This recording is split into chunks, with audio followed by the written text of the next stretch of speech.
And I think it's even more powerful for you to say that because you are a veteran. So you come from the military.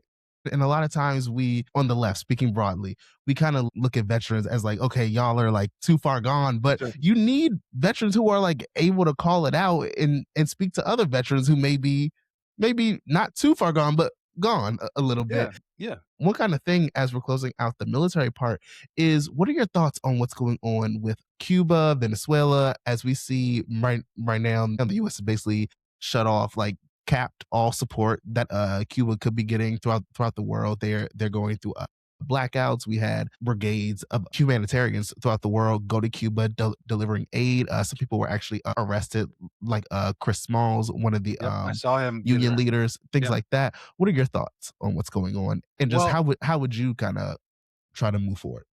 yeah, I was very saddened to see Chris Smalls get arrested because it seemed like no one else did, on the way back. So I was tracking all the influencers, Hassan and everybody else coming back and are doing their thing. Well, first of all, with Cuba, we should absolutely end the embargo today. We should end the embargo yesterday. There's no reason to embargo this nation. There's no reason to blockade this nation.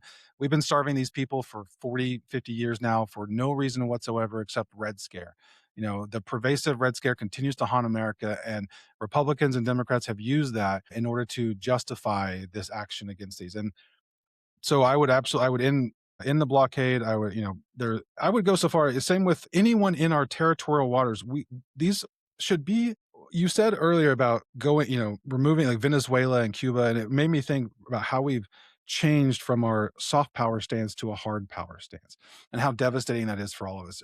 But it does illuminate the contradictions a little bit more in showing that whereas before Cuba was blockaded, we just weren't that aware of it. We weren't, but now we have people who are advocating for the destruction of a small island, and it's like, no, that's not who we are. That's not what anyone ever advocated for. Even my, the aunt and uncle still living out in Oklahoma somewhere who are certain that Che Guevara is still alive and still runs Cuba, or whatever, and Castro is still there. Even they say this is unnecessary, right? Why are we doing this to these people? And I, again, have never heard a justification for why we should be doing that. It's just we're punishing them the same way we punish Haiti for having the gall to stand up for themselves and having the gall to throw off their colonial chains. I believe that is why we punish Cuba. And with Venezuela, I think, is the clearest example of a foreign policy failure where this is the act of a nation that does not have the requisite authority anymore to be able to pass off its violence as justice.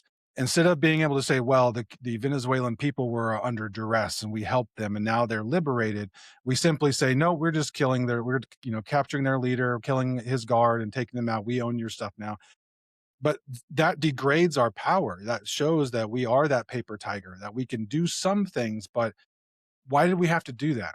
We had to do that because Venezuela has the largest oil reserves in the world, and China is beating us to Sunday with every single piece of renewable energy. And so now we're stuck in the situation where we actually have to run foreign wars of aggression to fulfill our need for hydrocarbons.